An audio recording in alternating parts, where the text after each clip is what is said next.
My name is Juliana Nykolaiszyn with the Oklahoma State University Library. Today is Friday, September 14th, and I am in Tulsa, Oklahoma interviewing Dr. Carolyn Taylor. This interview is being conducted as part of the inductees of the Oklahoma Women's Hall of Fame Oral History Project. Dr. Taylor was inducted into the Oklahoma Women's Hall of Fame in 2007. She is a former member of the Oklahoma House of Representatives, serving from 1984 to 1992. While in the House, she championed a variety of important issues affecting women and their families. Dr. Taylor is currently a professor of political science at Rogers State University. Her areas of academic specialty include American federal, state, and local government. Thank you for joining us today. Thanks, Juliana. Let's begin by learning a little bit more about you. Could you start with where you grew up and give a little background on your early life? Certainly. I was born in Norman, Oklahoma, and have lived there my entire life until 1992 when I moved to Claremore, Oklahoma. And so it's a great place to grow up, small university town at the time. It's not very small now, but it was, still very small. Everyone knew everybody kind of place. All my relatives on both sides of my family were there, and lots of cousins and grandparents and siblings. I'm the oldest of 5 children. Graduated from Norman High School, and of course I hate to tell anybody this from OSU, but when you're from Norman, you don't think there's anywhere else to go but the University of Oklahoma. So got my bachelor's degree in American history, continued working on my master's while I was hired to teach government, AP government at Norman High School, where I just graduated from, and was working there teaching, loving that very much. Always interested in politics, of course, loved that. And then the incumbent state representative at the time, very popular, Cleveland Etheridge Mitchell, decided not to run for re-election. Kind of at the last minute in 1984, which was my 3rd or 4th year teaching at the high school. So I'd always dreamed of doing that one day, but not when I was 27 years old. But a lot of people encouraged me to go try it. And at the time, that summer, I had been awarded a Fulbright scholarship to study politics and history in the Middle East. And so I had to choose between doing that and running for office. And that was kind of a hard call, but ended up turning down the scholarship and knocking doors instead in 105-degree heat for 3-4 months. And the election turned out fine, probably because most of my relatives voted for me. I don't know if all of them did, but and former students, I just had a pretty good base with education, teachers, and the university community. And education, of course, was my platform and what I cared about the most. And so enjoyed. Had to quit my job, of course, and go to Oklahoma City now and serve in the legislature, and got active in education there and continued to work on going to school at night on my master's degree and finished that in political science, and then started working on my doctorate. And in 1992 decided not to run for re-election, just was tired, and decided to get married to a guy who lives in Claremore, so moved to Claremore and began teaching. Actually, I worked here at this campus when it was the University Center at Tulsa for a while in administration, and then when UCT and Rogers State University split, I decided to go to the Claremore campus since I lived there. We had 2 small children by then, and it was just a lot easier. Ended up finishing my doctorate at Oklahoma State University, your institution. I had finished really all of my hours but my dissertation, and it was just easier to commute to Stillwater and to here to meet with my committee than to go to Norman, and OSU was great. They took all of my hours. And so I really have nothing bad to say about Oklahoma State University. It was an excellent institution, and I'm proud to have degrees from both statewide universities. Now, when you're younger, describe for me the schools you were attending. What were they like? Were there a lot of students there? I went from the 1st grade to the 5th grade at a private Catholic school. My parents, our families, very much involved with St. Joseph's Catholic Church, and at the time they had a parochial school, and so I went there until the 5th grade, when the school closed for lack of, I think, enrollment and financial problems, and then I public school system, 6th grade through 12th grade, and I think that's been a huge advantage, having a little bit of both backgrounds. And then, of course, the Catholic school was a very small environment. We were taught by the nuns and all that, and public school was huge compared to where I'd been, but that was a good experience too. And I'm the oldest of 5 kids. I think that played a role in being maybe a little bit more aggressive, or being the first one to try things. I don't know. Having them follow and always work with just everybody.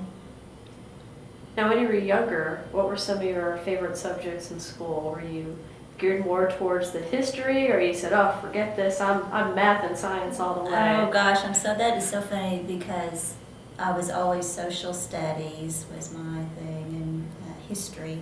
Of course, my first degree was in history. But I love government. I fell in love with my high school government teacher, who old spinster woman, Mrs. Viola Smith, and I just always wanted to be like her when I grew up. And it's ironic, I got her job back at the high school when she retired. She sort of, I think, timed her retirement so I could step in, and was her student aide and all that through high school. And she really turned me on to, I think, government and public service, and it was nice. We had the opportunity to honor her at the state capitol one day for all that she had done.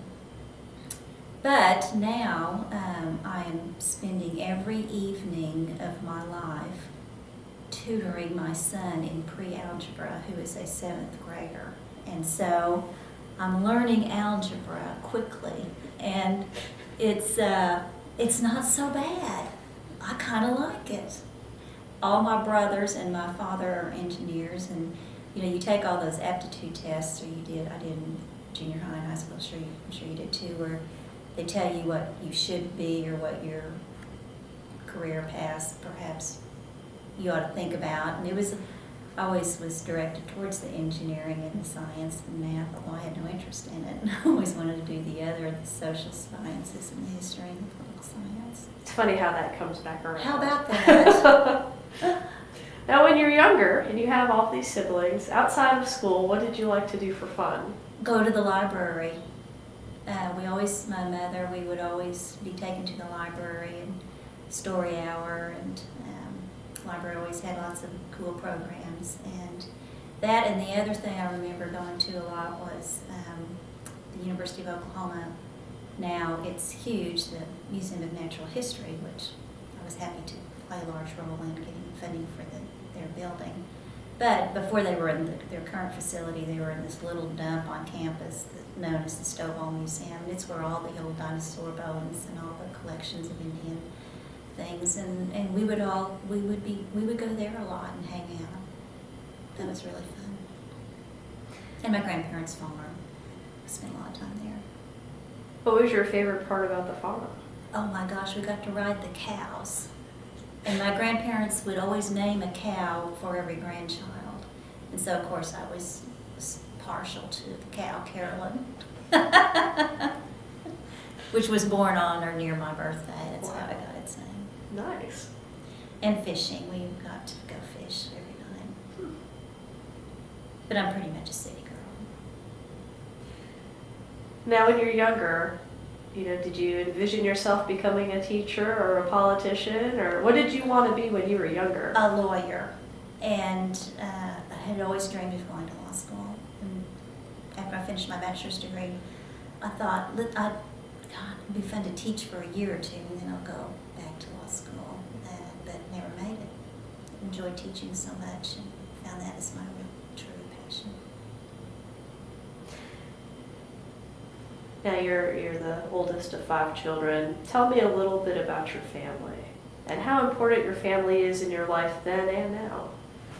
Oh gosh, I guess it's just always been the center of my life. We're a very close family, and large Catholic family. I guess we always did so many things together. Have lots of fond memories of family vacations and so many activities with extended family members, cousins and nieces and nephews. they were also great when I would run for office. It was just this huge family effort. And, my aunts loved to paint the big signs and put the glue on the paper and build them. And my dad and brothers, they would be the sign crew, and they'd go put out all the little yard signs and the big signs. And my dad was still healthy enough back then. He even bought this moped, and he, of course, is the engineer in him.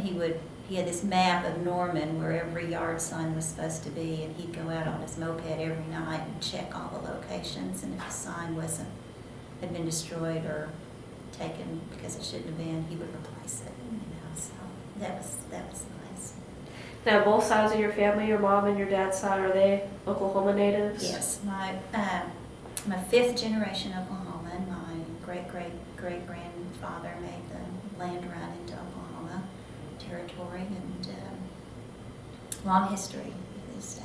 Both sides of the family. Now, you attended the University of Oklahoma for your undergraduate degree. What was it like? Was it a hard transition since you were from the area, just to shoot on over to It was to just Norman? more like an extension of high school, really, because Norman, I guess my graduating class at Norman High School had close to 600 people in it, and so moving on to OU was not, so many kids then were even taking the concurrent enrollment, and my classmates were kids of professors, and it just was I think it's different now, a much smaller environment. And most kids from Norman High, of course, went on to OU, and we'd see each other. And living in that town your whole life, it just wasn't that big a deal. Now OU's gotten so huge, and Norman is, the third largest city in Oklahoma now, and is more than doubled in size from when I grew up. And it's just very different place. What types of activities were you involved in as an undergraduate? Student government, of course, the Student Government Association, the band. I was a member of the Pride of Oklahoma. Got to go to several of the bowl games, and that was fun. Spent a lot of my time, of course, doing that. I was pretty bad because when it came time to march in the Orange Bowl parade, they didn't want me to play my instrument, of course, and so I got to carry the banner at the very beginning so I wouldn't make any noise. What instrument did you play? Flute and piccolo. Okay. So that's a good thing. It wasn't when I messed up, not too many people could hear anyone. I'm from Miami, and it's a shame because the parade is no more. Oh, that's too So bad. it is, because as a child I remember going to it. Oh my gosh, it was a huge thing. Oh, it was always a big deal. Yeah. It's crazy. Now after Norman, after OU, you become a teacher. Mm-hmm. And how, I know you replaced, you said earlier, you filled in the gap of one of your instructors who mentored you along the way. How did all that transpire? How did that come about? I was a student teacher for her, and so I got to know, of course, the administration and fellow teachers. Of course, many of them had been my high school teachers, and so when it came time to fill the vacancy when Mrs. Smith retired, I think I probably had an inside track because they knew me and they had watched me as a student and then a student teacher, and they knew how much I really wanted the job and vowed to follow in her footsteps. And so that was really great. So it was just like a good fit, a good It really natural was. fit. It wasn't awkward at all. The only awkward thing about it was I wasn't that much older than the students, and finding a way to separate myself in their eyes as their teacher, not as an older brother or sister so much. But that really wasn't that big a deal after a while. Now, what did you like most about teaching high school students? I just think they're fun. They're passionate by that time about usually subject matter. They're into, their adult beginning phase of their life. And I think that's what I enjoy about college students now. It's not that different. You know, they're just so interesting and willing to learn. And I've always been lucky about that too, because the government AP class, of course, was an elective class. They weren't forced to be there, so everybody was there because they wanted to be. And it was just a positive learning environment. Okay. After the legislature, you went on, got your master's degree, got your PhD, taught a little bit here at University Center of Tulsa, Mm-hmm. and you ended up at Rogers State. Correct. Tell me about your time at Rogers State so far. What are you teaching? Okay. What do you like most? It's a brand new university in a way, in that in 1999 the legislature made it a 4-year university, a regional university in our state system. Prior to that, it had been a junior college, Carmel Junior College, and before that it was Oklahoma Military Academy. So it's gone through these transitions.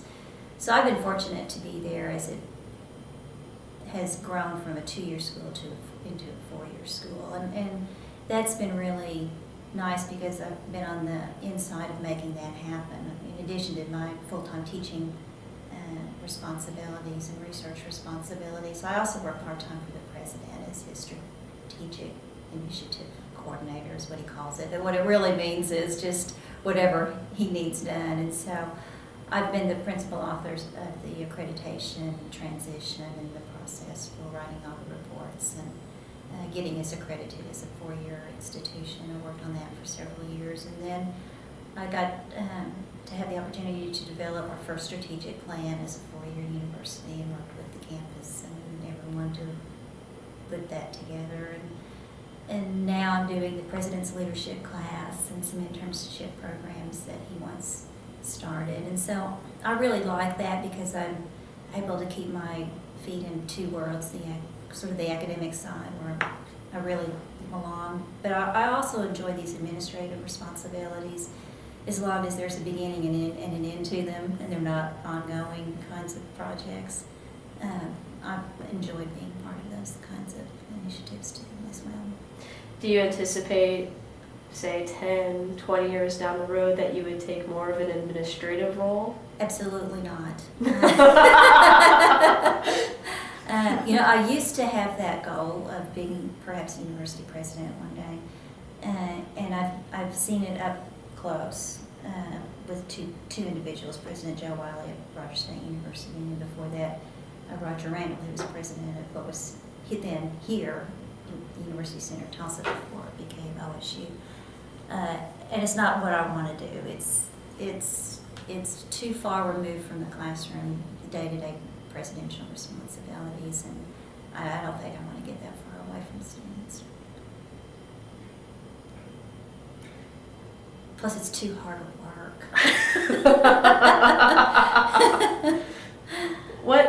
It's funny, because a lot of people, I've interviewed several who've made that transition from, instructor to college president. Right. So, and everybody, they kind of just love it and embrace it. But they still miss, and they still find themselves teaching in the classroom still. Sure. So Yeah. it's hard sometimes to figure out. Now, we learn the background for our careers in many places. Sometimes we learn it in the classroom. Sometimes we learn it on the job. Throughout your careers, both in the legislature and in the educational world, where have you learned the most for your career? Where are the places you've learned the building blocks you needed for your career? I don't think there's any question that where I learned to be an effective legislature was my experience in the classroom. I think reaching students is not that different than reaching legislators, or it is largely the ability, I think, to communicate and to motivate a group of people to get things done and all go in the same direction if possible. And that's what an effective teacher does, I think. And so my training really for politics, I'd say, goes back to the classroom. My training for the classroom, I don't know where that came from. I guess that just must be some sort of innate ability. I don't know that I was taught all that much about how to be an instructor. I didn't go down that. I'm not a graduate of the College of Education. I'm a graduate of the history department and the political science department, and then I took enough hours to get a teaching certificate, and so I never had, I guess, that much formal training in being an instructor. And as you know, in higher education, there's no preparation to be in the classroom other than your discipline, subject matter, and so I'm glad I had the opportunity to hone my skills or whatever and practice on high school students before I moved up to the college level. Tell me about any stumbling blocks or adversity that you faced along the way. You know, I guess in both instances, my age has been a hindrance in one respect. When I was at the high school, as we've already talked about, I was very young and younger than my coworkers. They for a while, I'm sure, saw me still as a former student, and so we sort of had to move over. I had to sort of move over to their side in their minds, and I was now a colleague, not a student. Same thing I think happened in the legislature. I was 27 years old when I was first elected. Most of the other people there could have been my grandfathers, and I think that they saw me more as she could be my granddaughter, you know, and so I never really felt that much of gender discrimination. I think it was more of an age gap, a generational gap, that for a while we had to learn to work together as equals, and that went away quickly, but it was an initial barrier. Did you feel when you were in the legislature that you had more of an advantage because you were from close to Oklahoma City? No, actually that would have been a disadvantage because the legislature when I was there is very rurally dominated. And the urban and suburban representatives were a minority. While I was in the majority party when I was in the legislature, the Democrats, that was an advantage. But not being a rural Democrat was a disadvantage because the leadership at the time, of course, were all rural Democrats. And here was this young woman from Norman who they thought, you know, they all think they're better than the rest of us. Those educated ones, those high-minded intellectual liberals, which of course I'm not, but that was the stereotypical view that they had of anybody from my town, someone that would represent my community. Can you go into detail about a key moment in your career that you consider one of your biggest highlights? Mm-hmm. Well, in my legislative career, I think it would be passing several pieces of legislation that were very important to me. House Bill 1017 comes to mind, which was a reform education package that ended up going to a statewide vote, and so I ended up being able to have the opportunity to be on the part that drafted the legislation and then defending it on the floor of the House of Representatives, and then spending quite a bit of time being asked to promote it on television debates or radio shows or speeches across the state when it came before the public. So that was all very satisfying because it all worked out, that it became law, and then the people of Oklahoma upheld that law, and it now I think is seen as a model across the country in terms of education reform and funding, and was very cutting edge at the time. Some other things I'm happy or pleased about was funding the Museum of Natural History in Norman, passing legislation that requires prenatal care in Oklahoma, or makes it available in all the health departments. Maternity leave now is granted, family leave to all state employees, which was important to me at the time. lots of initiatives, the Endowed Chair Program in higher education, and the Merit Scholar Program in higher education are two things that I was able to accomplish. So I think passing, some major landmark pieces of legislation that I think is, been important to Oklahoma in the long run. Were turning points in my legislative career. I guess in my academic career, I'm really pleased that I have a new book that's just been published this month, and that has been a great experience for me putting together. And boy, was I naive about a lot of things, about how all that works. But that's been very rewarding. And then seeing some success with my students in the classroom, of course, is always of primary importance. Tell us a little bit about your book. What's it called? Give us a little background. Sure. It's called Voices from the Heartland, and it is a collection of essays of 50 women, 50 Oklahoma women, who have each written personal stories about their lives as sort of seen through the lens of being an Oklahoman. They write about what they know now they wish somebody would have taught or told them sooner, sort of passing on some wisdom kind of narratives, and they're all just amazing. I mean, they're just all over the map, and pretty well-known names.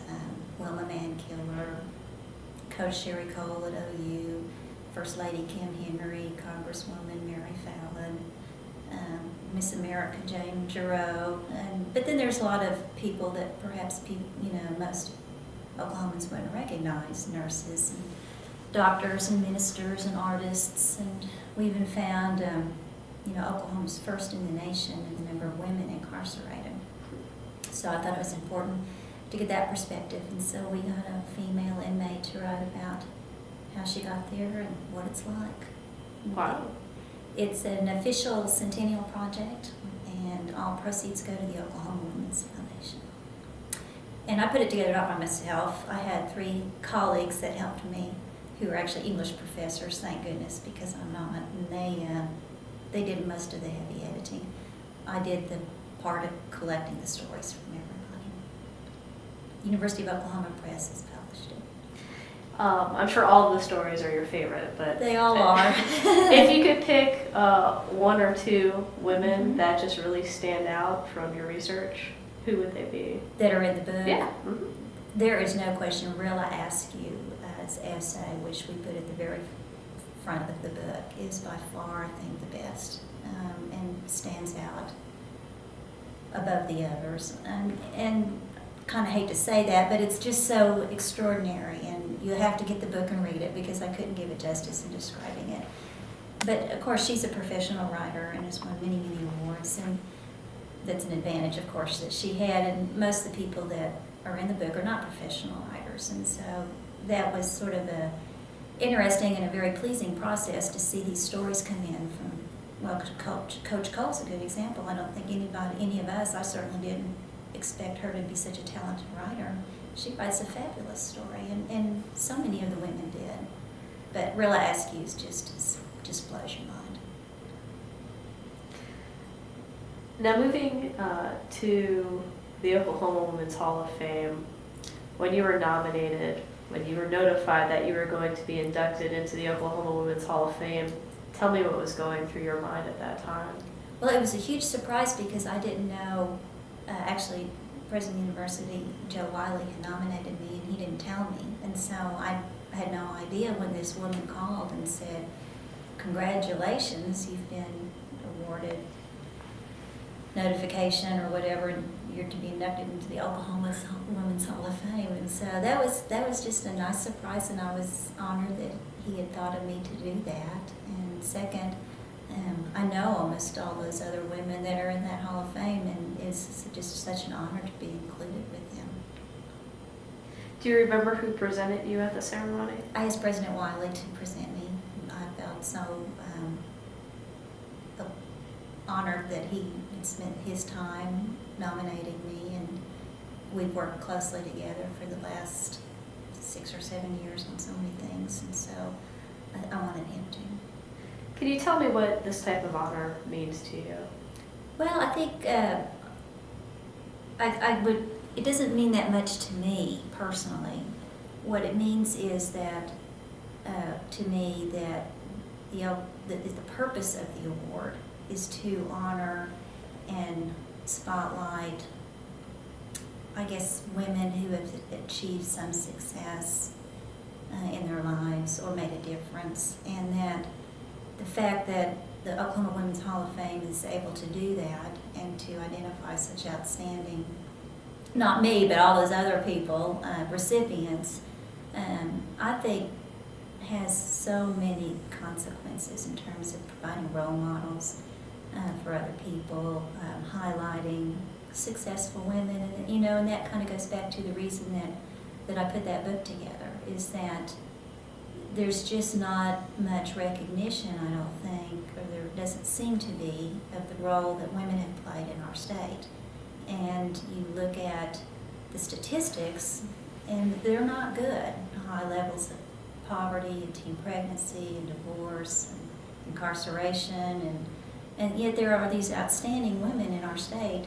We know they're out there, and the Women's Foundation in the Hall of Fame group recognizes that, and they choose to put a spotlight on those women, and that was one of the purposes of our book, is to do the same thing, and that to start a dialogue, I hope, as to, well, how is it that a state where conditions are not hospitable to women in so many ways can still produce women of such outstanding character and achievement?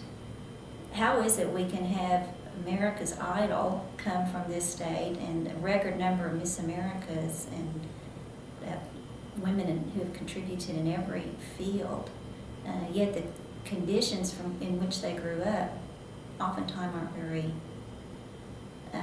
supportive? And so that disconnect, was the reason we wrote our book. And I think the same theme is why the Women's Foundation and the Hall of Fame is important, because I think they're trying to do the same thing as well. And maybe the efforts of all these things will make this state start to recognize and think about how is it we can do better and help more girls and women and young boys succeed as well. Sure. So that's why this award is important to me. Well, you've touched many, many people in the classroom, and you've touched many people as a legislator. How do you feel that now people look at you as a role model? Well, I don't know. Because my husband always says that, one of the things that's always amazed him about me is that I don't like to talk about myself. But so this is his words, is that he always says, I can somehow get people to do things they maybe normally wouldn't want to do. And so I look back at what I was able to accomplish in the legislature, in the classroom, or this year as PTO president of my kids' school. And I guess there's some truth to that, but I have no idea how that happens. Would you like to say anything about the people who have helped play an important role in your life? Oh, I think there's just been so many we'd be here all week. My family, of course, played an important role early on. My colleagues in the legislature, I think, were all very supportive and were so helpful to me in a number of ways, making and getting things done. Colleagues at the university now, and of course my own family, my husband and my 2 kids. And I guess I've just always been very lucky to have such a supportive environment wherever I've been. If you could give any piece of advice to your fellow Oklahomans, what would you tell them? That's a hard one too. I guess when I look back on all these things that you've brought up, being in the legislature or being in the classroom or publishing a book or finishing a dissertation, I see all those, I don't see those things as, I guess, really big deals. I see them as a million little pieces. I mean, becoming an elected representative to me is nothing but when I look at that. Hours and hours of knocking thousands of doors. You know, working on your dissertation is just, or finishing your degree is just going to this class and then that class and finishing this paper and another paper. It's just 1,000 little pieces. And the same thing with teaching and putting together lectures and making that classroom work. It's just hundreds of just tiny items that all get rolled together into something. And I guess my best advice to anybody, and I tell my students this, is break it down into the smallest unit and then have a goal in mind, but then break it down as little as you can and then take those individual steps, and before you know it, you're there. Now, what would you tell women who plan to either go into the legislature or go into the classroom? Do you have any words of wisdom for them? Well, I've worked with lots of women who have thought about running for office, and it's so, I don't quite understand it, but they often say, I just can't do that. And I don't have the skills, or I don't have the money, or I don't know, I just don't think I know how to do it. And that's just nuts, because most women are doing all the things every day that it takes to be a successful teacher or to be certainly an elected representative. And that's just getting people to be able to communicate, which women are great at, to be able to organize a project and get it done, to be able to work well with others, and it's things that you're probably doing already within your family as a mother or as a person in a profession, and those same skills transfer to the legislative environment or the political environment or the classroom.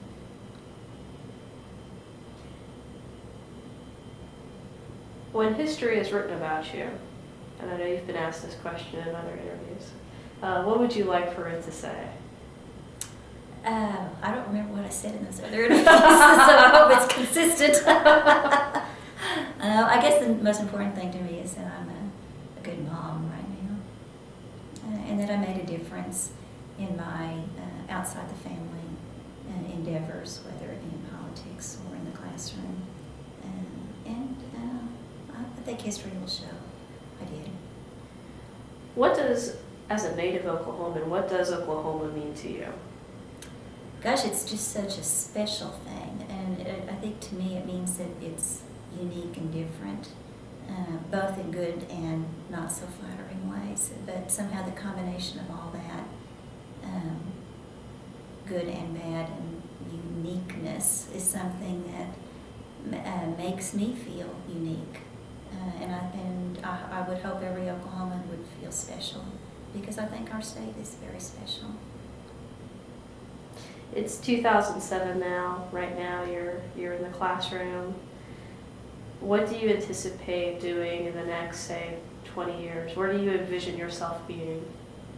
I would like to, I'll tell you, putting this book together has opened a new world for me, and I'd like to do some more of that. I hope there's other volumes of the book that continue after this one. We've organized it, the project, in a way with a website and some other things to make that happen and let other women tell their stories. And so I hope we have a series that begins and that I would be heavily involved in. If it's a success in Oklahoma, I tell you, it would just be a dream to work with other states and do something very similar, and have a Voices of Nebraska or Voices of Texas or Voices of California, and let women in those states put together an anthology that kind of describes their perspectives. Would be really neat. I don't aspire to be on Oprah, but that would be fun. I guess more than anything right now on my mind is getting all these scrapbooks made of my kids' life that's sitting in shoeboxes all over my dining room table right now. And how old are your children? Well, I hate to tell you this, they're 12 and 13, and I still haven't put many books together in terms of photos. But it's all there, material's there. Is there anything else that you would like to add today that we haven't touched upon? I think you've covered a great Well, we do appreciate you taking time out to speak with us today. My pleasure. Thank you very much. Thanks.